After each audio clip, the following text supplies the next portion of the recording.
പിതാവിന്റെയും പുത്രന്റെയും പരിശുദ്ധാത്മാവിന്റെയും നാമത്തിൽ ആമേൻ.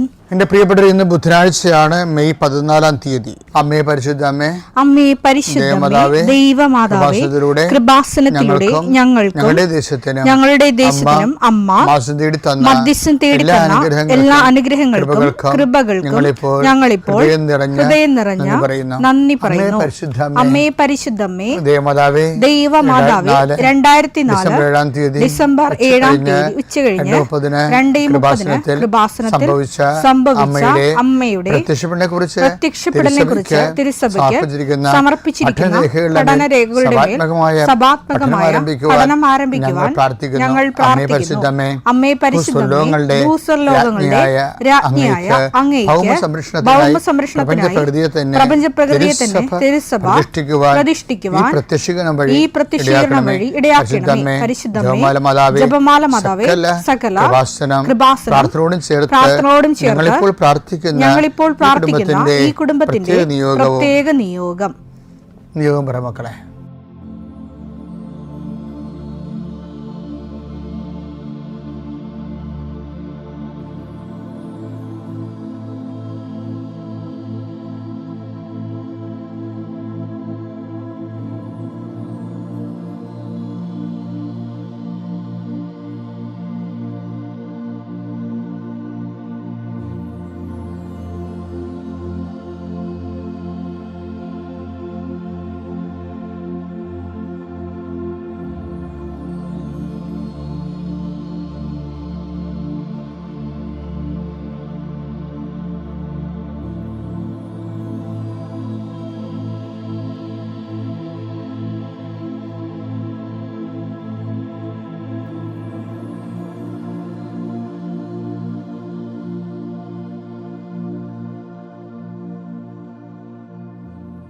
അമ്മയുടെ പ്രത്യക്ഷീകരണത്തിന്റെ ഈ അനുഗ്രഹവേളയിൽ ഞങ്ങൾക്ക് സാധിച്ചു തരുവാൻ കനിയണമേ. ആമേൻ. വിശ്വാസ പ്രമാണം. സർവശക്തനായ പിതാവും ആകാശത്തിന്റെയും ഭൂമിയുടെയും സൃഷ്ടാവുമായ ദൈവത്തിൽ ഞാൻ വിശ്വസിക്കുന്നു. അവിടുത്തെ ഏകപുത്രനും ഞങ്ങളുടെ കർത്താവുമായ ഈശോമിശിഹായിലും ഞാൻ വിശ്വസിക്കുന്നു. ഈ പുത്രൻ പരിശുദ്ധാത്മാവിനാൽ ഗർഭസ്ഥനായി കന്യകാമറിയത്തിൽ നിന്ന് പിറന്ന് പൊന്തിയോസ് പീലാത്തോസിന്റെ കാലത്ത് പീഡകൾ സഹിച്ച് കുരിശിൽ തറയ്ക്കപ്പെട്ട് മരിച്ച് അടക്കപ്പെട്ട് പാതാളങ്ങളിൽ ഇറങ്ങി മരിച്ചവരുടെ ഇടയിൽ നിന്ന് 3-ാം നാൾ ഉയർത്ത് സ്വർഗത്തിലേക്ക് എഴുന്നള്ളി സർവശക്തിയുള്ള പിതാവായ ദൈവത്തിന്റെ വലതുഭാഗത്തിരിക്കുന്നു. അവിടെ നിന്ന് ജീവിക്കുന്നവരെയും മരിച്ചവരെയും വിധിക്കുവാൻ വരുമെന്നും ഞാൻ വിശ്വസിക്കുന്നു. പരിശുദ്ധാത്മാവിലും ഞാൻ വിശ്വസിക്കുന്നു. വിശുദ്ധ കത്തോലിക്കാ സഭയിലും പുണ്യവാന്മാരുടെ ഐക്യത്തിലും പാപങ്ങളുടെ മോചനത്തിലും ശരീരത്തിന്റെ ഉയർപ്പിലും നിത്യമായ ജീവിതത്തിലും ഞാൻ വിശ്വസിക്കുന്നു. ആമേൻ. സുഖസ്ഥനായ ഞങ്ങളുടെ പിതാവേ, അങ്ങയുടെ നാമം പൂജിതമാകണമേ. അങ്ങയുടെ രാജ്യം വരണമേ. അങ്ങയുടെ തിരുമനസ് സ്വർഗത്തിലെ പോലെ ഭൂമിയിലും ആകണമേ. അന്നു വേണ്ടുന്ന ആഹാരം ഇന്ന് ഞങ്ങൾക്ക് തരണമേ. ഞങ്ങളോട് തെറ്റ് ചെയ്യുന്നവരോട് ഞങ്ങൾ ക്ഷമിക്കുന്നത് പോലെ ഞങ്ങളുടെ തെറ്റുകൾ ഞങ്ങളോടും ക്ഷമിക്കണമേ. ഞങ്ങളെ പ്രലോഭനത്തിൽ ഉൾപ്പെടുത്തരുതേ, തിന്മയിൽ ഞങ്ങൾ രക്ഷിക്കണമേ. ആമേൻ. നന്മ നിറഞ്ഞ മറിയമേ, സ്വസ്തി. കർത്താവ് അങ്ങയുടെ കൂടെ സ്ത്രീകളിൽ അങ്ങ് അനുഗ്രഹിക്കപ്പെട്ടവളാകുന്നു. അങ്ങയുടെ ഉദരത്തിൻ ഫലമായി ഈശോ അനുഗ്രഹിക്കപ്പെട്ടവനാകുന്നു. പരിശുദ്ധ മറിയമേ, തമ്പുരാന്റെ അമ്മേ, പാപികളായ ഞങ്ങൾക്ക് വേണ്ടി ഇപ്പോഴും ഞങ്ങളുടെ മരണസമയത്തും തമ്പുരാനോട് അപേക്ഷിക്കണമേ. ആമേൻ. എൻ്റെ കർത്താവ് നിന്റെ ഉന്നതമായ നാമത്തിന് സ്വസ്ഥം ചെയ്യുന്നു. മെയ് 14 തീയതി ബുധനാഴ്ചയായിരുന്ന അങ്ങയുടെ മക്കളുടെ എല്ലാ വ്യാപാരങ്ങളെയും സമർപ്പിച്ച് പ്രാർത്ഥിക്കുന്നു. അവരുടെ എല്ലാ ജോലികളെയും സമർപ്പിച്ച് പ്രാർത്ഥിക്കുന്നു. ഇന്നത്തെ മുഴുവൻ ഉദ്യമങ്ങളെ സമർപ്പിച്ച് പ്രാർത്ഥിക്കുന്നു. ഇന്നത്തെ ചിന്താഗതികൾ, ഇന്നത്തെ സംസാരങ്ങൾ, ഇന്ന് സംഭവിക്കാനുള്ള വിഷയങ്ങൾ, ഇന്ന് തീരുമാനമെടുക്കാനുള്ള തീരുമാനങ്ങൾ പരിശുദ്ധമ്മ ദൈവമാതാവിനെ ഏൽപ്പിക്കുന്നു. ആശുപത്രിയിൽ കിടക്കരോഗിയിൽപ്പെട്ടിരിക്കുന്നവരും ഉണങ്ങാത്ത പരുവ് കരിഞ്ഞു പോണതായിട്ട് കർത്താവ് കാണിക്കുന്നുണ്ട്. ആ രോഗികൾക്കെല്ലാം വേണ്ടി ഇപ്പോൾ പ്രാർത്ഥിക്കുന്നു. ഉണങ്ങാത്ത പരുവുകൾ, വർഷങ്ങളും മാസങ്ങളുമായി ഉണങ്ങാതിരിക്കുന്ന പരുവുകൾ കരിഞ്ഞു പോകുന്നത് കർത്താവ് കാണിക്കുന്നുണ്ട്. പ്രത്യേകിച്ച് മുട്ടിൻ്റെ പരുക്കൾ കർത്താവിൻ്റെ നാമത്തിൽ സൗഖ്യമാകട്ടെ എന്ന് കൽപ്പിക്കുന്നു.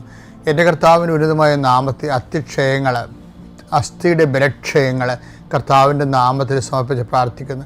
മാതാവിൻ്റെ മധ്യസ്ഥനെ ഏൽപ്പിച്ച് പ്രാർത്ഥിക്കുന്നു. കർത്താവിൻ്റെ ഉന്നതമായ നാമത്തിന് ശരീരത്തിൽ കർത്താവ് ചൂട് കൂടുന്നതിന് മൂല കാരണങ്ങളുണ്ടാകുന്ന രോഗങ്ങൾ, ആ രോഗങ്ങളെ മുഴുവനായി സംബന്ധിച്ച് പ്രാർത്ഥിക്കുന്നു. കർത്താവ് നിൻ്റെ തിരുമുറിവാടുന്ന വലതുകരം, ആണിപ്പെടുത്താറുന്ന അത്ഭുതകരം, അങ്ങനെ ശരീരം മൊത്തത്തിൽ ചൂടാകുന്ന വ്യക്തികൾ, മൊത്തത്തിൽ രക്തം ചൂടാകുന്ന വ്യക്തികൾ, കോശങ്ങൾ ചൂടാകുന്ന വ്യക്തികൾ, ആകപ്പാട് ചൂട് കൊണ്ട് ഉറക്കമില്ലാത്ത വ്യക്തികൾ, പ്രഷർ കൂടുന്നവർ, ഷുഗർ കൂടുന്നവർ, മറ്റു രോഗങ്ങളിലെല്ലാം ആധിക്യമുള്ളവർ യേശുക്രിസ്തു ഉന്നതമായ നാമത്തിൽ സൗഖ്യപ്പെടട്ടെ എന്ന് പ്രാർത്ഥിക്കുന്നു. എൻ്റെ കർത്താവിൻ്റെ ഉന്നതമായ നാമത്തിൽ ജോലി ഇല്ലാത്ത ദിവസത്തിൽ പ്രാർത്ഥിക്കുന്നു. ജോലിക്ക് വേണ്ടി പരിശ്രമിക്കുന്ന പ്രാർത്ഥിക്കുന്നു. പരിശ്രമിച്ചിട്ടും പേർത്തും കർത്താവെ അങ്ങനെ അവരുടെ ഉദ്യമങ്ങൾ എല്ലാം അവതാളത്തിലാവുകയും നഷ്ടപ്പെടുകയും ചെയ്യുന്നവർ, അതിന് ഫലപ്രാപ്തി കാണാതെ മനസ്സിടിഞ്ഞു പോയവർക്ക് വേണ്ടി പ്രാർത്ഥിക്കുന്നു. കർത്താവ് ഓരോ ഉദ്യമങ്ങൾ, ഓരോ പരീക്ഷകൾ, ഓരോ ഇൻ്റർവ്യൂകൾ അവർ തോറ്റെന്ന് കേൾക്കുമ്പോൾ അവരെക്കുറിച്ച് തന്നെയുള്ള ആത്മവിശ്വാസം നഷ്ടപ്പെടുകയും, അതേസമയം കർത്താവ് ഉടമ്പടിയുടെ ശക്തിയിൽ നോട്ട് ബൈ മെറിറ്റിൽ ബട്ട് ബൈ ഗ്രേസിൽ വർക്ക് ചെയ്യുന്ന ഉടമ്പടി ദൈവത്തിൻ്റെ കൃപയിൽ അമിതമായി ആശ്രയിച്ചുകൊണ്ടും അടിസ്ഥാനപരമായി ആശ്രയിച്ചുകൊണ്ടും കർത്താവിൻ്റെ കൃപയെ ആർജിക്കാൻ ആവശ്യമായ ജീവിത രീതിയെ പുനഃക്രമീകരിച്ചുകൊണ്ടും സുവിശേഷമായി ജീവിക്കാൻ വേണ്ടി ആത്മീയ കൃപയ്ക്ക് വേണ്ടി പ്രാർത്ഥിക്കുന്നു. എൻ്റെ കർത്താവിന് ഉന്നതമായ നാമത്തെ ആശ്രയിച്ച് പ്രാർത്ഥിക്കുന്നു. വീട്, അതുതന്നെ പാർപ്പിടം, അതിൻ്റെ കേടുപാടുകൾ, അതുമൂലം ഉണ്ടാകുന്ന അറ്റകുറ്റപ്പണികൾ, വീടുള്ളതും ഇല്ലാത്തതും ഒരുപോലെ ആകുന്ന രീതിയിലുള്ള ചോർച്ചകൾ, അതിന് റിപ്പയർ ചെയ്യാൻ മാർഗമില്ലാത്തവർ, അതിന് ചെയ്യാതെ കഴിഞ്ഞാൽ ഭാഗോടപടി നടക്കാത്ത കുടുംബങ്ങൾ, അതിൻ്റെ പേരിൽ ആർക്കും തറവാടിനോട് താല്പര്യമില്ലാത്തവൻ്റെ പേരിൽ ആരും കാശ് മുടക്കാതെ ഇട്ടിരിക്കുന്ന കുടുംബങ്ങൾ, ദ്രവിച്ചുകൊണ്ടിരിക്കുന്ന തറവാടുകൾ, അത് താമസിക്കുന്നതിന് വരുന്ന മക്കൾ, അവരുടെ മാനസിക അവസ്ഥകൾ എല്ലാം സമർപ്പിച്ച് പ്രാർത്ഥിക്കുന്നു. കർത്താവ് ഈ ഇരുട്ടുമൂടി കിടക്കുന്ന കുടുംബങ്ങൾ, മാനസികമായിട്ട് ഇരുട്ടുമൂടി കിടക്കുന്ന കുടുംബങ്ങൾ, സാമ്പത്തികമായി ഇരുട്ടുമൂടി കിടക്കുന്ന കുടുംബങ്ങൾ, പരസ്പര ബന്ധവും സ്നേഹവും ഇല്ലാതെ എവിടെയെങ്കിലും പോയാൽ മതി, വിറ്റ് ചുട്ട് കളഞ്ഞാൽ മതി, ഇന്ന് വിറ്റ് കിട്ടിയാൽ മതി എന്നൊക്കെ പറഞ്ഞുകൊണ്ട് ഇങ്ങനെ വല്ലാത്ത രീതിയിൽ അങ്ങോട്ടും ഇങ്ങോട്ടും കുറ്റം പഴിചാരി ഭാരപ്പെടുന്ന വ്യക്തികളുടെ ജീവിതം കർത്താവിൻ്റെ കുരിശ് ഞാൻ ആ ഭവനത്തിൻ്റെ വാതിൽ നാട്ടുന്നു. പൈശാചികമായ സ്വാധീനങ്ങൾ അവിടുന്ന് വിഴിഞ്ഞു പോയിട്ട് മാതാവിൻ്റെ മധ്യ ശിശുനാമത്തിൽ കൽപ്പിക്കുന്നു. എൻ്റെ കർത്താവിൻ്റെ ഉന്നതമായ നാമത്തിൽ നിങ്ങളുടെ കുഞ്ഞുങ്ങളുടെ വിദ്യാഭ്യാസവും കുഞ്ഞുങ്ങളുടെ അഡ്മിഷൻസ് എല്ലാം സംബന്ധിച്ച് പ്രാർത്ഥിക്കുന്നു.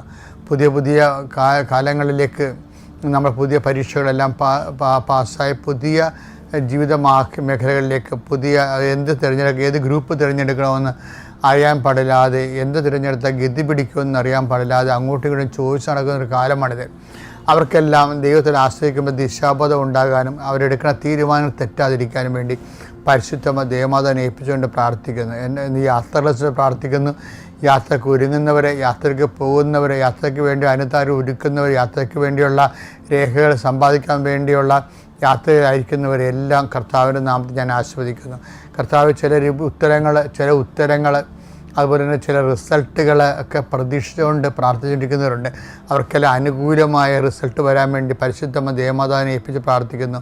കർത്താവ് തൊലി പൊളിഞ്ഞു പോകുന്നവരെ കാണിക്കുന്നുണ്ട്. നെറ്റിയിലെ ഉൾപ്പെടെ തൊലിഞ്ഞു പൊളിഞ്ഞു പോകുന്ന അസുഖങ്ങൾ, സോറിയാസിസ് പോലുള്ള അസുഖങ്ങൾ, അത് എക്സിമ പോലുള്ള അസുഖങ്ങളെ സഹജ പ്രാർത്ഥന അവിടെയെല്ലാം കർത്താവിൻ്റെ വിശുദ്ധമായ രക്തത്താൽ തളിക്കപ്പെടുകയും ആ രോഗം പൂർണ്ണമായി സുഖപ്പെടുകയും ചെയ്തിട്ട് പ്രാർത്ഥിക്കുന്നു. ഇതിന് മരുന്നില്ലെന്ന് പലപ്പോഴും ഡോക്ടർ പറഞ്ഞിട്ടുള്ള രോഗങ്ങൾ കേൾക്കുമ്പോൾ അതിന് എനിക്ക് മരുന്നില്ലാത്ത രോഗമാണല്ലോ വന്നെന്ന് ഓർത്ത് ആശങ്കപ്പെടുകയും സങ്കടപ്പെടുകയും ചെയ്യുന്ന വ്യക്തികളിൽ ഏറ്റവും വലിയ മരുന്നായ കർത്താവിൻ്റെ വിശുദ്ധമായ രക്തത്താൽ നീ ആലേഖനം ചെയ്യുകയും അഭിഷിക്തരാകുകയും കർത്താവിൻ്റെ നാമത്തെ നിത്യമായ രോഗം സുഖപ്പെടുകയും ചെയ്തെന്ന് പ്രാർത്ഥിക്കുന്നു. എൻ്റെ കർത്താവിൻ്റെ ഉന്നതമായ നാമത്തെ സഭയുടെ അധികാരത്തെ, സാമ്പത്തിക കൊടുക്കവാങ്ങലുകൾ, സ്ഥലത്തിൻ്റെ കൊടുക്കവാങ്ങലുകൾ, വെച്ചുമാറലുകൾ, ഇവിടെയെല്ലാം നീ ചതിക്കപ്പെടാതിരിക്കാൻ വേണ്ടി നിനക്ക് ദൈവികമായ സംരക്ഷണം യേശുനാമത്തിൽ സംരക്ഷിക്കപ്പെടേണ്ടത് പ്രാർത്ഥിക്കുന്നു. എൻ്റെ കർത്താവിനുമായ നാമത്തെ സഭയുടെ അധികാരത്തെ കുരിശിൻ്റെ അടയാളത്തിൽ ദൈവശക്തിയാൽ നീ ആശ്രയിക്കപ്പെടട്ടെ. എൻ്റെ പ്രിയപ്പെട്ടവരെ, നമുക്ക് ഏറ്റവും ബുദ്ധിമുട്ടുള്ളൊരു വിഷയമാണ് എന്ന് ഏറ്റവും കൂടുതൽ ദൈവിക കൃപ ലഭിക്കുന്ന ഒരു വിഷയമാണ് ഈ മനസ്താപം എന്ന് പറയുന്നത്. മനസ്താപം ഭയങ്കരമായ ഒരു നടപടിക്രമമാണ്. സുവിശേഷം ഓപ്പൺ ചെയ്യുമ്പോൾ ആദ്യമേ പറയുന്ന വാക്ക് മനസ്തപിക്കുക, സുവിശേഷത്തിൽ വിശ്വസിക്കുകയാണ്. മർക്കോസിന്റെ 1:15 എടുത്തേ. അവൻ പറഞ്ഞു സമയം പൂർത്തിയായി, ദൈവരാജ്യം സമീപിച്ചിരിക്കുന്നു, അനുദപിച്ച് സുവിശേഷത്തിൽ വിശ്വസിക്കുക. അപ്പോൾ സുവിശേഷത്തിൽ വിശ്വസിക്കുന്നതാണ് ഒരു മനുഷ്യൻ രക്ഷ പ്രാപിക്കാനും സുവിശേഷം മനുഷ്യൻ നൽകുന്ന വാഗ്ദാനം പ്രാപിക്കാനും ഏറ്റവും എളുപ്പമാർഗം സുവിശേഷത്തെ വിശ്വസിക്കുന്നതാണ്. അപ്പം നമ്മുടെ വിളി എന്താണെന്ന് ചോദിച്ചു കഴിഞ്ഞാൽ, അടിസ്ഥാന വിളി എന്താണ്? ഇപ്പം ഞങ്ങളൊക്കെ വൈദികരായി, ശരി, പക്ഷേ അടിസ്ഥാന വിളി എന്താണ്? വൈദിക വൃത്തിയല്ല, സുവിശേഷത്തെ വിശ്വസിക്കുന്നതാണ്. ഈ സുവിശേഷത്തെ വിശ്വസിക്കുന്നവർക്ക് അവരെ വിശ്വസിക്കുമ്പോഴാണല്ലോ അവൻ പറയണ പോലെ ചെയ്യണേ. നമ്മൾ ഉടമ്പടിയുടെ ഉദ്ദേശം അത് തന്നെയാണല്ല. അവൻ പറയണ പോലെ ചെയ്യണമെങ്കിൽ നമ്മൾ എന്ത് ചെയ്യണം? അവൻ പറയുന്നതിൽ വിശ്വസിക്കണ്ടേ? ഇവിടെയാണ് ഇത് വളരെ ശ്രദ്ധിക്കണം. അവൻ അങ്ങനെ വിശ്വസിക്കണമെങ്കിൽ എന്ത് ചെയ്യണം? ആദ്യ പ്രിറെക്വിസിറ്റ് എന്താണ്? മുന്നാവശ്യം എന്താണ്? അനുദപിക്കണം എന്ന് വെച്ച് കഴിഞ്ഞാൽ സുവിശേഷത്തിന് വിരുദ്ധമായ എല്ലാ നടപടിക്രമങ്ങളും, നമ്മൾ ചെയ്തു പോയ വിഷയങ്ങളും ജീവിക്കുന്ന സാഹചര്യങ്ങളിൽ നിന്ന് അനുതാപം ഉണ്ടാകണം. അല്ലാതെ ഞാൻ ചില ആൾക്കാരൊക്കെ ഇല്ലേ, ഒരു 3 പ്രാവശ്യം ബൈബിൾ എഴുതി എന്നൊക്കെ പറയത്തില്ലേ, അത് നല്ല കാര്യമാണ്. പക്ഷേ ആ അടിസ്ഥാനം നമ്മുടെ ലൈഫ് എന്താണ്? ബൈബിൾ എഴുതുകയല്ലല്ല ശരിക്കും. ആദ്യം ബൈബിള് വിശ്വസിക്കണമെങ്കിൽ എന്ത് ചെയ്യണം? അനുദപിക്കണം. ഈ ബൈബിൾ എഴുതാൻ ഉദ്ദേശിക്കുന്നവരൊക്കെ ആദ്യം അനുദപിച്ചിട്ട് വേണം ഈ പണിക്ക് ഇറങ്ങാൻ. കാര്യം അനുദപിക്കുക എന്ന് പറഞ്ഞാൽ എന്താണെന്ന് വെച്ച് കഴിഞ്ഞാൽ, അനുതാപം എന്താണ്? ഇപ്പോൾ ടൈം എന്താണെന്ന് വെച്ച് കഴിഞ്ഞാൽ അതിന് മെറ്റാഫിസിക്കൽ മീനിങ് ഉണ്ട്, ഡെഫിനിഷൻ ഉണ്ട്. എന്താ? Time is A measurement of movements. ഒരു ചലനങ്ങളുടെ ആകത്തുകയാണ് സമയം. പക്ഷേ വാട്ട് ഈസ് കൺട്രിഷൻ? അനുതാപം എന്താണെന്ന് വെച്ച് കഴിഞ്ഞാൽ അതിൻ്റെ സിമ്പിളായിട്ടുള്ള മറുപടി എന്ന് വെച്ച് കഴിഞ്ഞാൽ, അനുഭവജ്ഞാനത്തിൽ നിന്ന് പറഞ്ഞു കഴിഞ്ഞാൽ എന്താ പറയണത്? ദൈവസ്നേഹം അംഗീകരിക്കലാണ്. ദൈവസ്നേഹത്തെ അംഗീകരിക്കലാണ്. അപ്പോൾ ദൈവസ്നേഹത്തെ അംഗീകരിക്കുന്നത് കൊണ്ടാണ് നമുക്ക് വിനയപ്പെടാനും അതുപോലെ തന്നെ ആവശ്യമുള്ളയിടത്ത് നമുക്ക് ഹെൽപ്പ് ചെയ്യാനും, അതുപോലെ തന്നെ ആവശ്യമുള്ള വിഷയത്തിൻ്റെ മേലെ ഈ ദൈവസ്നേഹം അംഗീകരിക്കുന്ന വ്യക്തികളിലാണ് ദൈവം സാന്നിധ്യം നൽകണത്. ഒരു ഡോർ ഓപ്പൺ ചെയ്യണ പോലെയാണ്. അപ്പം അനുതാപം എന്ന് പറയുമ്പോൾ നമുക്ക് നെഗറ്റീവായിട്ട് തോന്നും. അപ്പോൾ എനിക്കൊരു അനുതാപത്തിൻ്റെ ആവശ്യമില്ല, ഞാനോട് തെറ്റും ചെയ്യില്ല എന്നൊക്കെ പറയാം.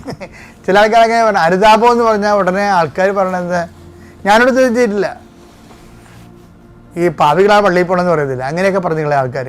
പക്ഷേ അനുതാപം വാട്ടിച്ചിട്ട് അതെന്ന് പറഞ്ഞാൽ അതിൻ്റെ ബേസിക്കായിട്ട് എന്താണത്? ദൈവസ്നേഹത്തെ അംഗീകരിക്കുകയാണ്. ഓപ്പൺ ടു ദി സ്പിരിറ്റ് അല്ല, open to the love of ഗോഡാണ്. വാട്ട് ഈസ് കൺട്രീഷൻ എന്ന് വെച്ച് കഴിഞ്ഞാൽ, what is condition? Condition is open to the love of God. ദൈവത്തിൻ്റെ സ്നേഹത്തിലേക്കുള്ള തുറവിയാണ് അനുതാപം എന്ന് പറയുന്നത്. അപ്പം നമ്മൾ എന്ത് ചെയ്യും? ദൈവസ്നേഹത്തിന് പ്രാധാന്യം കൊടുത്തുകൊണ്ട് ഒരു ജീവിതക്രമം രൂപീകരിക്കും. ആ ജീവിതക്രമമാണ് നമുക്ക്, ദൈവസ്നേഹത്തിന് പ്രാധാന്യം കൊടുത്തുള്ള ജീവിതക്രമമാണ് നമുക്ക് സുവിശേഷം തരണത്. അതുകൊണ്ടാണ് ഉടമ്പടി 1/2 മണിക്കൂർ വചനം വായിക്കണമെന്ന് പറഞ്ഞതിൻ്റെ കാരണം, അവന് ഉടമ്പടി 2 ആഴ്ച ഒരിക്കൽ കുമ്പസാരിക്കണമെന്ന് പറഞ്ഞതിൻ്റെ കാരണം അതാണ്. അപ്പം അതനുസരിച്ച് ജീവിക്കുന്നവരുടെ ഉടമ്പടി സാക്ഷ്യങ്ങൾ ഉണ്ടല്ലേ, അത് ഞെട്ടിപ്പിക്കുന്ന സാക്ഷ്യങ്ങളാണ്. കാര്യം ദൈവതിരുസന്നിധിയിൽ ദൈവത്തോട് സത്യസന്ധരായിരിക്കുക എന്നുള്ളതാണ് ഏറ്റവും വലിയ ഒരു ദൈവവിളി എന്ന് പറയണം നമുക്ക്. ഏറ്റവും വലിയ ദൈവവിളി എന്ന് വെച്ച് കഴിഞ്ഞാൽ എന്താണ്? ദൈവത്തോട് സത്യസന്ധരായിരിക്കുക.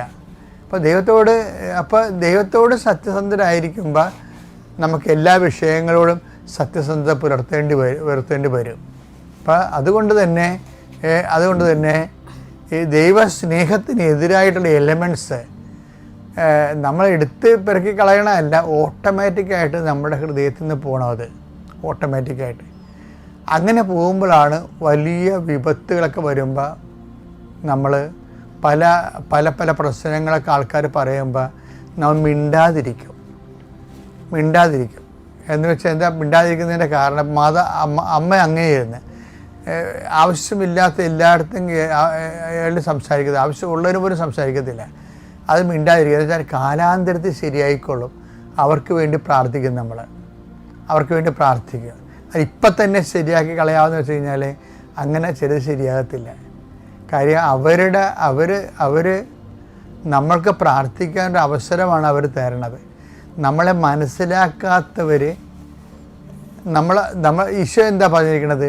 കഴിഞ്ഞ പ്രാവശ്യം നമ്മൾ കണ്ടില്ലേ, നമ്മൾക്ക് ബുദ്ധിമുട്ടുകൾ ഉണ്ടാക്കുന്നവരാരാണ്? അവർ നമ്മളെ മനസ്സിലാക്കേണ്ടതുപോലെ മനസ്സിലാക്കാൻ പറ്റാത്തവരാണ്. അതാണ് ഈശോ പറയണത്. അവർ ചെയ്യുന്നത് എന്തെന്ന് അവരെ അറിയുന്നില്ല, അവർക്ക് എന്നെ മനസ്സിലാകുന്നില്ലെന്ന് പറഞ്ഞതിൻ്റെ കാര്യം. അവർക്ക് അതിൻ്റെ മനസ്സിലാകുന്നില്ലെന്നാണ് പറയണത്. അപ്പോൾ അതുകൊണ്ട് എന്ത് ചെയ്യണം? അവർ ക്ഷമിക്കണമേ. അതുകൊണ്ട് ഞാൻ പറഞ്ഞത് അനുതാപം എന്ന് പറയുന്നത് openness to the love of ഗോഡാണ്.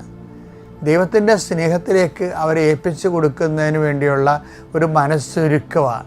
എന്ന് വെച്ച് കഴിഞ്ഞാൽ ഇതൊക്കെ ഒരു ബേസിക് സ്പിരിച്വാലിറ്റിയുടെ ഭാഗമാണ്. അപ്പോൾ അതുകൊണ്ട് ചില കാര്യങ്ങൾക്ക് ആവശ്യമില്ല ടെൻഷൻ അടിക്കേണ്ട കാര്യമില്ല. അനുതപിക്കാൻ വേണ്ടി കിട്ടുന്ന അവസരങ്ങളും ദൈവസ്നേഹത്തിൽ നിറയാൻ എല്ലാ പ്രതികൂല അവസരങ്ങളും ആ പ്രതികൂലങ്ങളെല്ലാം അനുകൂലമാക്കണത് ആ മേഖലയിൽ അതിൻ്റെ കറസ്പോണ്ടിങ് ആയിട്ടുള്ള ലവ് ഓഫ് ദൈവസ്നേഹം കൊണ്ട് നമ്മൾ നിറയുമ്പോഴാണ്. അപ്പോൾ ഒരു നല്ല ദിവസം നിശ്ചയിക്കുകയാണ്. ഇന്ന് ചെയ്യുന്ന എല്ലാ കാര്യങ്ങളിലും ദൈവസ്നേഹം തന്നെ നിറയാൻ വേണ്ടി പ്രത്യേകമായിട്ട് പരിശ്രമിച്ച് മുന്നോട്ട് പോവുക. അതിനാണ് ഈ അനുതാപം എന്ന് പറയുന്നത്. അല്ല, അനുതാപം എന്ന് കേൾക്കുമ്പോൾ നെഗറ്റീവ് ചിന്തിക്കേണ്ട കാര്യമില്ല, അത് പോസിറ്റീവാണ്.